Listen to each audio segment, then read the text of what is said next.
Muy buenas. Dios les bendiga a todos y a cada uno de los que buscan a Dios y su verdad. Aquí estamos otra vez, preparados para estudiar las Sagradas Escrituras. Como muchos ya saben, oficialmente desde ayer miércoles 2 de mayo el pastor Nicolás está ya en casa. 7 días duró su ingreso en el hospital. La gloria es solamente para Dios. Personalmente pensaba que si se contagiaba, hasta allí llegaría. Y tal como muchos lo vimos, yo pensé que de esa no saldría. Pero Dios es así, va mucho más allá de todo pronóstico y va mucho más allá de cualquier expectativa. Desde aquí, pastor, desde su despacho, le envío un saludo especial y a Montaña también. Descanse, recupérese pronto. Yo sé que al lado de Montaña lo va a hacer. Y bueno, estamos súper contentos, felices, agradecidos sobre todo, agradecidos con Dios por la misericordia que ha tenido para con la vida del pastor y también para con nuestras vidas.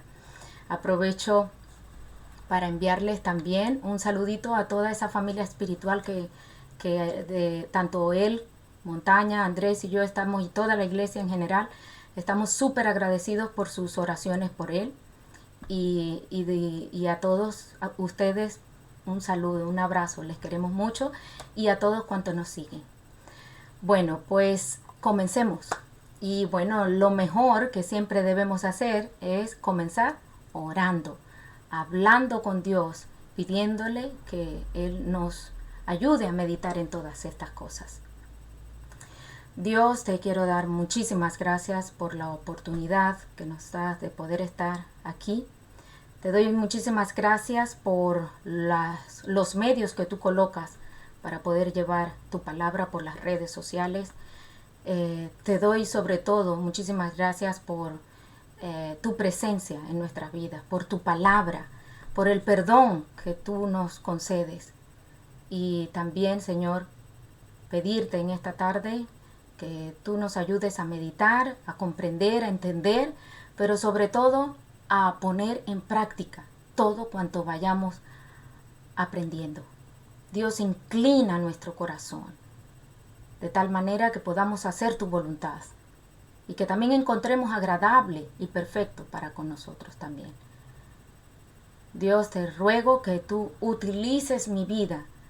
Sé que has tenido misericordia para con mi vida. Usa mi vida, Señor, para que yo pueda llevar bendición, porque así como ha sido de bendición para mi vida, también lo sea para mis hermanos. En el nombre de Jesús. Amén. Bien, todos sabemos que estamos en el libro de Romanos. Hoy nos toca el capítulo 8 y estamos ahora en el versículo 31 y 32. Romanos 8, 31, 32. Leemos de la manera siguiente, decimos, allí pregunta Pablo y dice, ¿qué pues diremos a esto? Si Dios es por nosotros, ¿quién contra nosotros? El que no escatimó ni a su propio Hijo, sino que lo entregó por nosotros, ¿cómo no nos dará también con él todas las cosas? Este es un mensaje, y yo sé que es así porque para mí también siempre lo ha sido, un mensaje de esperanza. Ante cualquier batalla que enfrentamos, por dura o difícil que ésta sea, es un mensaje de esperanza. ¿Qué pues diremos a esto? Dice allí, si Dios es por nosotros, ¿quién contra nosotros? ¿Qué se podría decir? No hay nada ni nadie que pueda hacer sombra al único Dios verdadero. ¿Quién como Él? ¿Habrá caso alguno? Pablo no está hablando de cualquier Dios inventado por los hombres. Pablo está hablando del único Dios que existe de verdad. El Dios viviente de Israel. En toda la creación solo hubo un necio que creyó ser capaz de enfrentarse a Dios y salir victorioso. Ya todos saben quién fue, Satanás. que aún sigue lamentándose desde entonces, sabiendo además que le espera toda una eternidad excluido de la gloria de Dios, excluido de todo aquello que disfrutaba sin apreciarlo en todo su valor, pero que ya no podrá volver a disfrutar jamás. Eso es una realidad, es una verdad. Oh Señor, oh Dios, cuántos necios hay hoy en día que siguen sus viejas pisadas por el camino del orgullo y la soberbia. Cuántos aún que no entienden que la bendición está en Él, en Dios y no fuera de Él. Bendito sea su nombre. ¿Qué pues diremos a esto? Dice allí. ¿Qué pues diremos a esto? Si Dios es por nosotros, ¿quién contra nosotros? Vaya grito de guerra. Lo escuchan. Si Dios es por nosotros, ¿quién contra nosotros? Deberíamos enseñarlo a nuestros hijos. Aprovecho Samuel y Victoria y todos aquellos niños cuando vean el vídeo. Apréndanlo, porque de seguro lo van a necesitar recordar. Y nosotros también. Si Dios está de nuestro lado, estamos seguros y somos más que vencedores.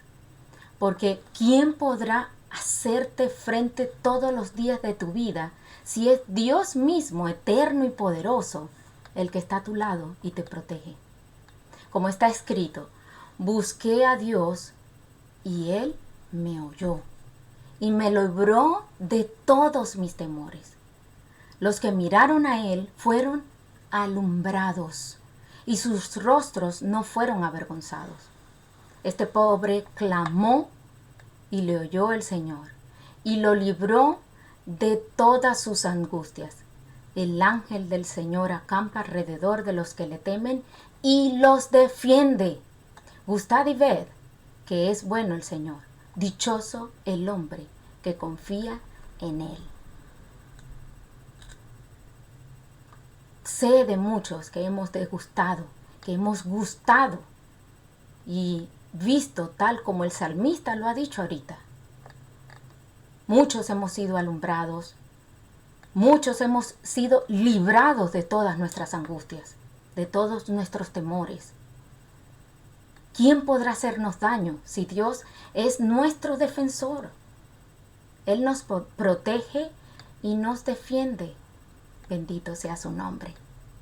Bueno, en realidad no es que no nos puedan hacer daño, sino que si Dios está con nosotros y Dios no quiere o no lo permite, nadie nos podrá hacer daño.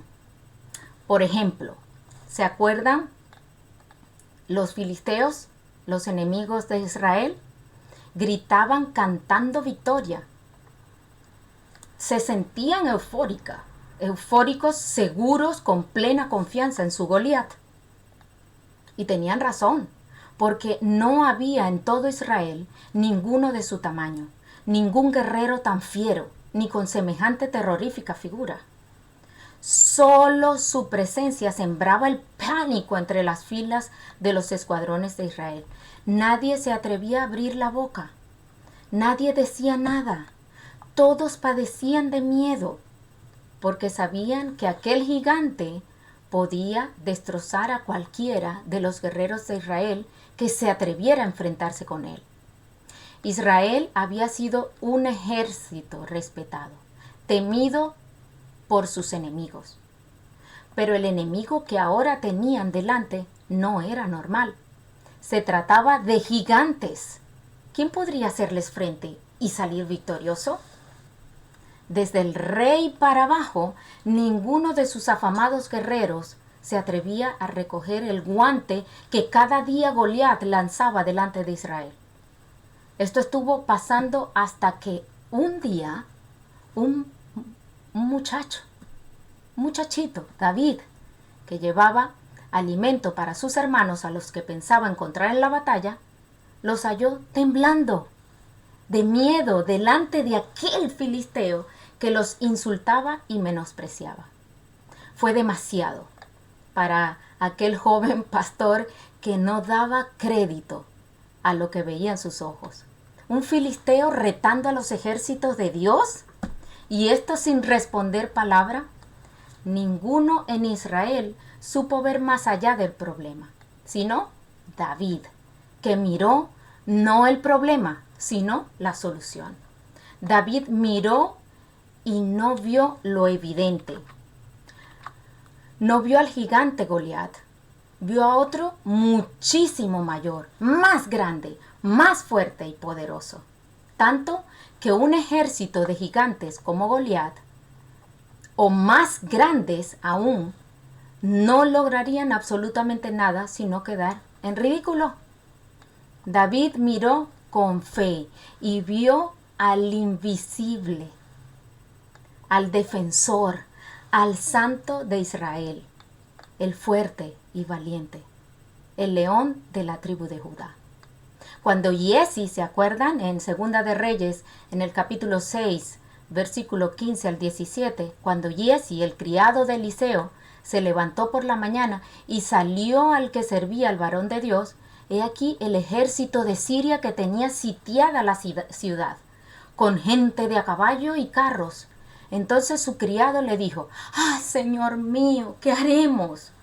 Él le dijo, no tengas miedo, porque más son los que están con nosotros que los que están con ellos.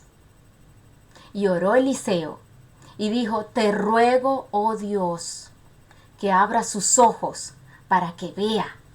Entonces Jehová abrió los ojos del criado y miró, y aquí que el monte estaba lleno de gente de a caballo y de carros de fuego alrededor de Eliseo. Todo Israel miraba al gigante Goliat. Se habían olvidado a quién servían, para quién luchaban. El miedo les había distorsionado la visión, algo que es muy habitual cuando sufrimos temor. Cuando tememos, comenzamos a ver las cosas como no son y de otra manera distinta. Si solo miras las circunstancias, puede que acabes viendo lo que no conviene y que precisamente lo que debieras ver no lo veas. Qué importante es saber dónde mirar a cada instante. Pablo lo sabía también. Por eso escribió en Colosenses el capítulo 3, el versículo del 1 al 4. Vayamos allí. Colosenses capítulo 3, versículo del 1 al 4. Dice así: si pues habéis resucitado con Cristo, buscad las cosas de arriba, donde está Cristo sentado a la diestra de Dios. Poned la mira en las cosas de arriba, no en las de la tierra, porque habéis muerto y vuestra vida está escondida con Cristo en Dios. Cuando Cristo, vuestra vida, se manifieste, entonces vosotros también seréis manifestados con Él en gloria. Ante un problema, busca con tu mirada la solución. No te detengas en el problema mismo. Eso te va a distraer. No te distraigas. Busca a quien te puede librar de esta situación, de esa situación que estás allí. Porque en Él está la solución. No en tu mano, no en el dinero, no en lo que tú puedas hacer, no en tu capacidad, en lo que sabes, sino en Él está la solución. David lo supo. Por eso no miró al gigante, sino para sentir lástima de él. Cuando dijo, porque ¿quién es este filisteo incircunciso para que provoque a los escuadrones del Dios viviente? Primera de Samuel 17:26. Si David supo recordar que en Israel había un mejor, más grande, completo, poderoso y terrorífico guerrero que aquel pobre Goliat. Ahora tú me podrías decir, bueno, Katia, es que tú no vives aquí en Venezuela, o tú no vives aquí en Colombia, tú no sabes cómo está la cosa aquí en Argentina. Sé que en Latinoamérica y el mundo en general, unos más que otros están en situación extrema. Y la verdad es que no sé cuál será tu Goliat. el gigante que tú estés enfrentando en estos días, en donde quiera que tú estés, y que yo también he tenido y que voy a tener que enfrentar, sea cual sea, déjame decirte que hay otro más poderoso que Él. Contamos con un Dios en los cielos mucho más grande que millones de problemas o gigantes. No hay imposible para Dios. Lucas 1:37. Recuerden. Pobres problemas. Qué mal parados van a salir si enfrentan a nuestro Dios. Qué mal parado salió Goliat de la batalla. Todos sabemos el final. Aquel que soñaba con dejar una estela de victorias que hablaran de sus hazañas por siglos entre los filisteos, en realidad hoy tú y yo lo conocemos y lo recordamos porque le venció un muchachito que lo tumbó de una pedrada.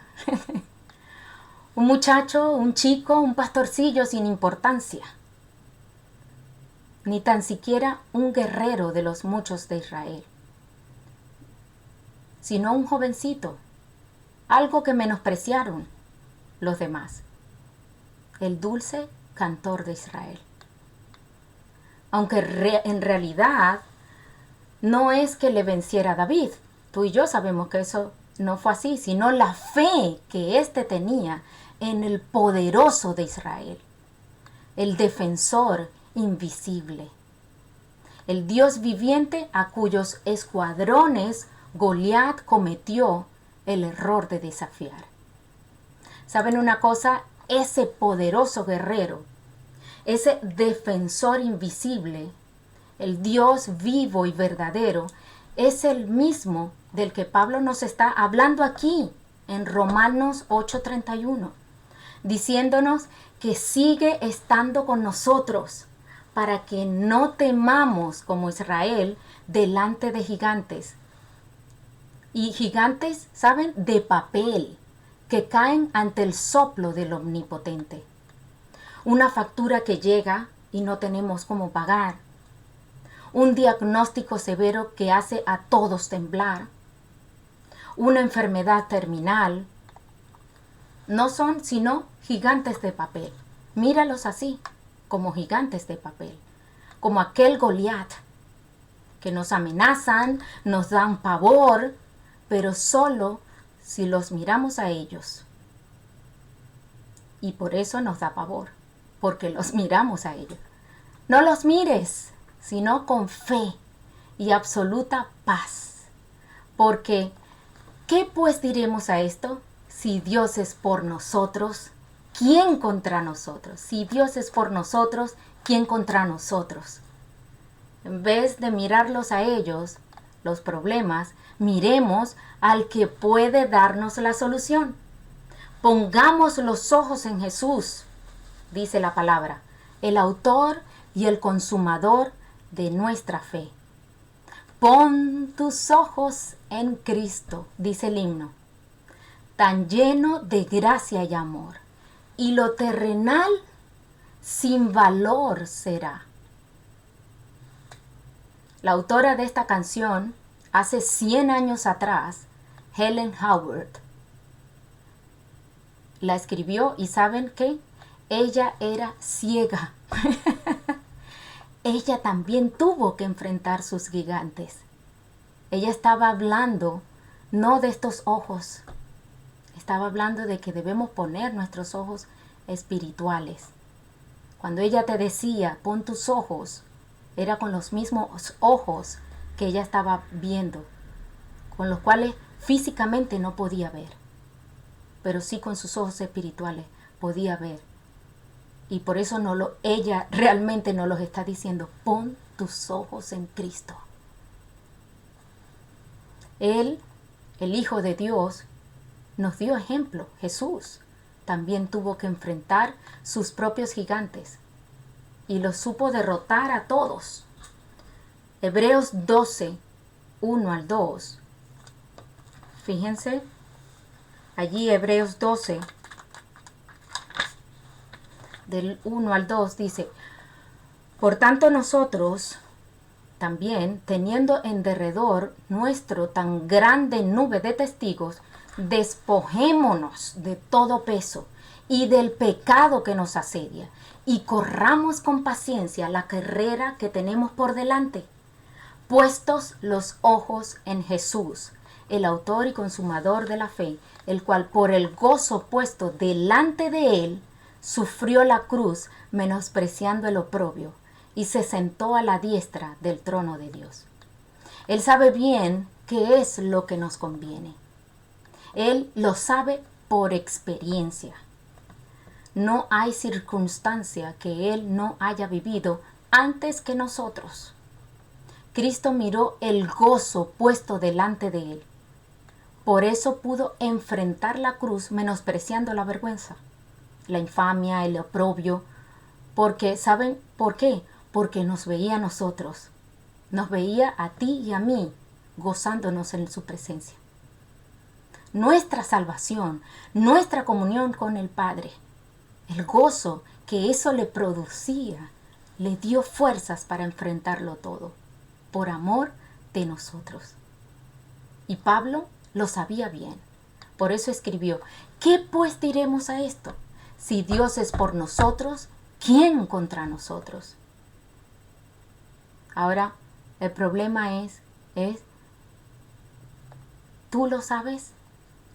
Y si lo sabes, ¿lo crees? Esta es la pregunta. Pero déjame decirte que sí, hermanos, Dios está de nuestro lado, de nuestra parte.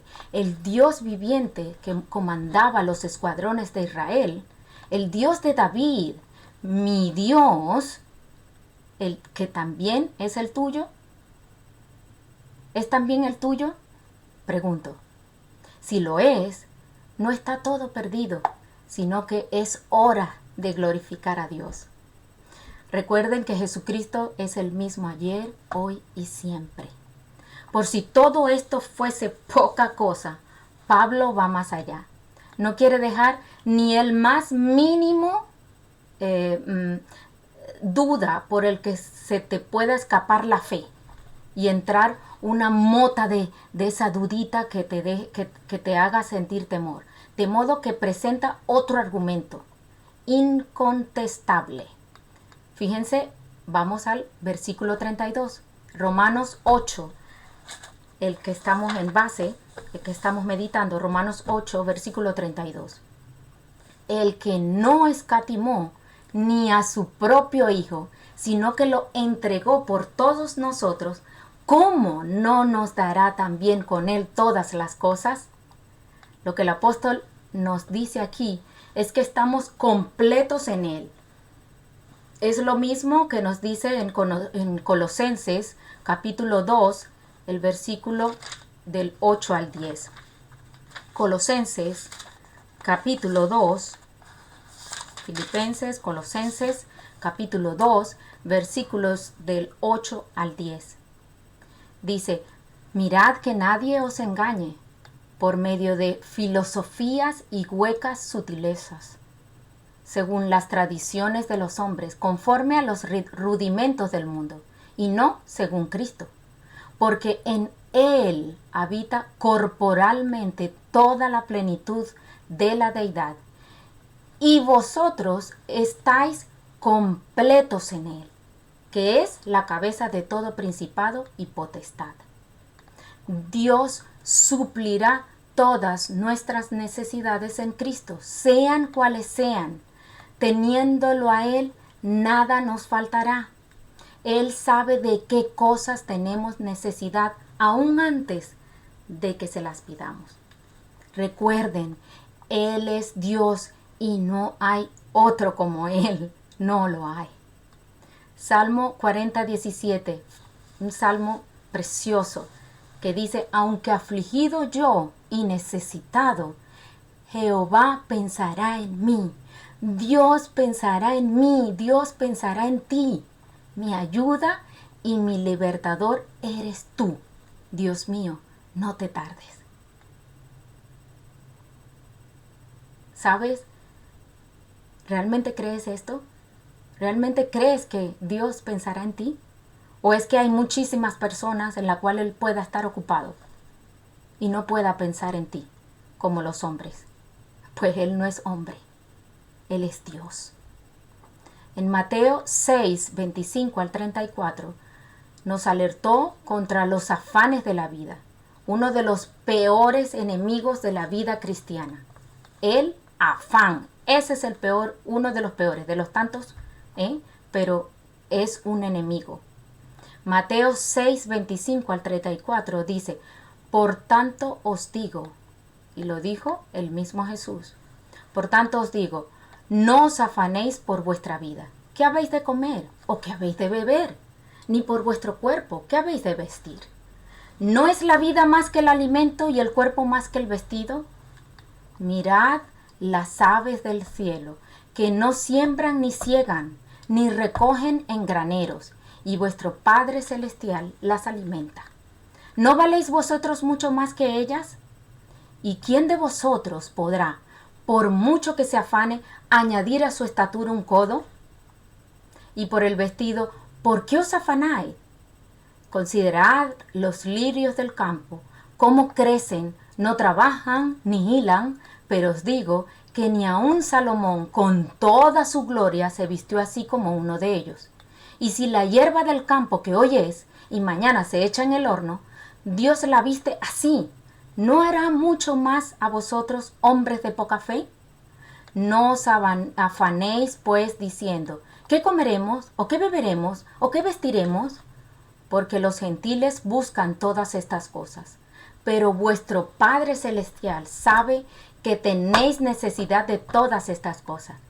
Mas buscad primeramente el reino de Dios y su justicia, y todas estas cosas os serán añadidas. Así que no os afanéis por el día de mañana, porque el día de mañana traerá su propio afán, su afán. Basta cada día su propio mal. Recuerda estas palabras del Señor, que nos harán bien, especialmente cuando la necesidad llame a la puerta. ¿Quién es? Pues la necesidad que puede ser económica, la necesidad que puede ser afectiva, o de salud, o de cualquier otro índole, pero necesidad al fin. Cuando el afán trate de robarte la paz, acuérdate de estas palabras del Señor y de las que estudiamos hoy en la epístola de Pablo a los Romanos, en el versículo que estamos meditando, en el 8:32. El que no escatimó ni a su propio Hijo, sino que lo entregó por todos nosotros, ¿cómo no nos dará también con Él todas las cosas? Dios no entregó a Cristo solo por unos cuantos ungidos, pertenecientes a las élites ministeriales, no, sino que lo entregó por todos nosotros. Aun cuando nosotros, fíjense bien, que se refiere a los que hemos creído en Cristo en respuesta al llamado de Dios por medio del Evangelio. Y por tanto, justificados. En un sentido más amplio, Dios entregó a Cristo a todo el mundo, como está escrito en Juan 3:16 y en Primera de Juan 2:2. De modo que la clave siempre está en el creer. La fe es la llave que abre las ventanas de los cielos y permite que las bendiciones del Señor puedan llegar a nuestras vidas, nos alcancen y sobreabunden. Bueno, y ahora, entonces, Katia, ¿tú nos estás hablando del Evangelio de la Superfe? No, esto nada tiene que ver con el falso Evangelio de la Superfe, que afirma que puedo conseguir cualquier cosa que me proponga con solo desearlo o con visualizarlo. Esto no es fe en Dios, sino fe en mi propia fe. No estoy hablando de esto. Hablo de que la fe mueve la mano de Dios en nuestro favor, siempre que nuestra fe esté sintonizada, que esté de acuerdo con Dios mismo y con su voluntad. No se trata de que Dios deba hacer todo aquello que yo quiera que haga porque se lo pido con fe. No, porque en ese caso Dios estaría haciendo mi voluntad y no yo la suya. Se trata de creer que Dios generalmente obrará para nuestro bien. Se recuerdan Romanos 8:28. Y sabemos que a los que aman a Dios, todas las cosas le ayudan a bien. Esto es, a los que conforme a su propósito, no a mi propósito, son llamados. Romanos 8:28, ya lo hemos visto. Así que creer y permanecer creyendo sin perder la fe. Cree y permanece creyendo. Porque como está escrito, sin fe es imposible agradar a Dios. Porque es necesario que el que se acerque a Dios crea que le hay y que es galardonador de los que le buscan. En Hebreos 11:6 dice eso. Marcos 9:23 Jesús dijo, si puedes creer, al que cree, todo le es posible. Pero no a nosotros, sino a Dios. Dios es el que puede, no nosotros. En esta tierra no podemos pasar por una mayor necesidad, y es un ejemplo palpable, la mayor necesidad que la vida misma. Lo hemos comprobado con esto del COVID. Es decir, si algo la sociedad, la gente necesita, es vida. Cuando por cualquier causa la vida se nos escapa y sentimos que nos quedamos sin ella, el miedo llamará a tu puerta. ¿Quién es? El miedo. Pero si en ese corazón hay fe en el Dios de la Biblia, sabe bien que cuando abra la puerta, la fe no encontrará a nadie porque el miedo habrá desaparecido ante la respuesta de la fe.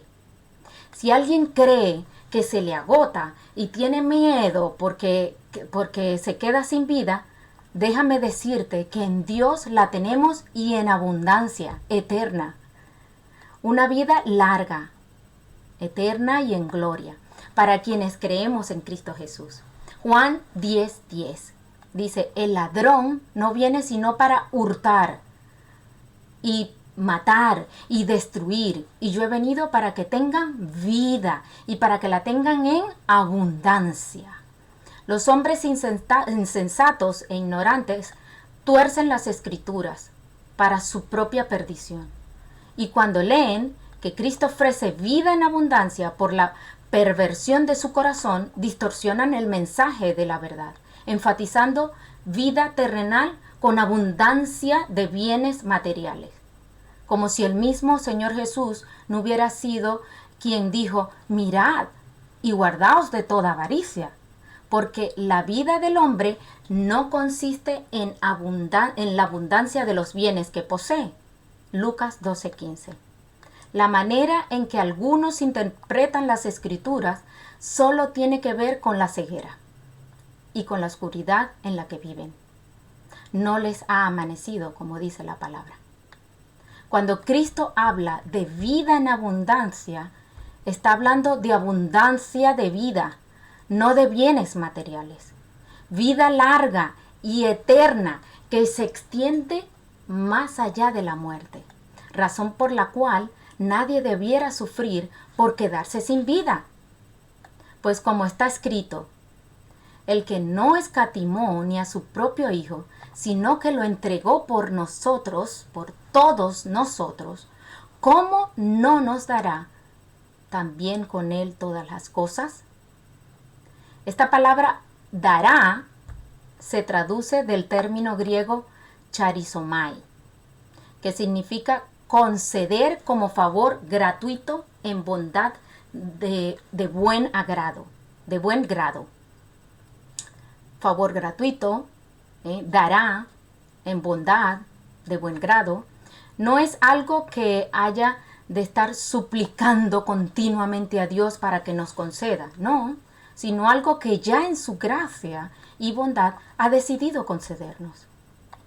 Yo no sé ustedes, pero cuando nos meditamos en estas cosas, Dios me enseña, me da gozo, me da alegría, me da esperanza al permitirme ver cómo los gigantes mis gigantes y los gigantes de otros que estamos sometidos, amenazan, van cayendo y van cayendo delante de nosotros por el poder de Dios. Te aconsejo y te sugiero que medites en estas hermosas palabras del apóstol Pablo. Te animarán y nos darán fe para continuar la pelea y vencerla. Algunas, ¿saben? Me gusta dejarles siempre algunas preguntas para reflexionar. ¿Saben en quién has creído realmente? Podría ser que te hayas hecho una imagen de un Dios cualquiera, pero no del Altísimo. ¿Estás seguro que tu fe está puesta en Dios, sabio y verdadero?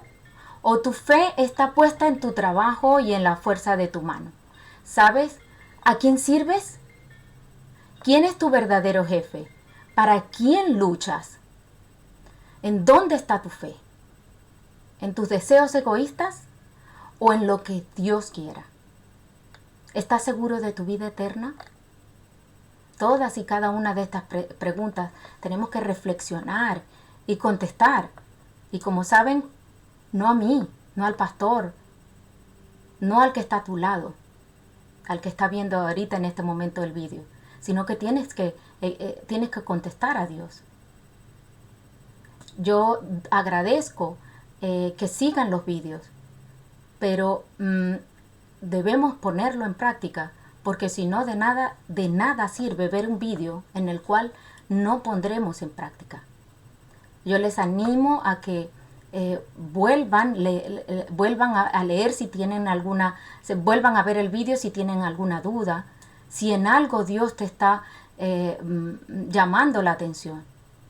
Pero proponte realmente llevar todas estas cosas a la vida práctica cristiana de la cual estás viviendo. Oremos y pidámosle a Dios todas estas cosas. Dios, te doy muchísimas gracias por la oportunidad de poder estar meditando en tu palabra. Te doy muchísimas gracias por el cuidado que tienes para con cada uno de nosotros, el traernos esta palabra en estos momentos, Señor. Gracias por estar al tanto de nuestra situación. Gracias por pensar en nosotros. Gracias porque para ti no te es oculto nuestra situación actual, la de mis hermanos en donde quiera que ellos estén. Confiamos en ti plenamente, Señor. Confiamos en que tú eres ese defensor invisible alrededor nuestro. Ayúdanos, Señor, a poder creer y practicar y actuar conforme a lo que estamos aprendiendo. Yo te ruego, Señor, que nos ayudes, que aumentes aún más nuestra fe y que podamos poner esa fe en esta roca, el cual es inconmovible, Cristo. Dios, ayúdanos, por favor. Llévate tú toda la gloria y toda la honra por los siglos de los siglos. En el nombre de Jesús. Amén. Muy bien, agradecerles que estén aquí con nosotros y desearles que Dios continúe bendiciéndoles allí en donde estén. Y también, por favor, pedirles que se mantengan fieles a Dios, cualquiera que sea su circunstancia. No se distraigan, por favor.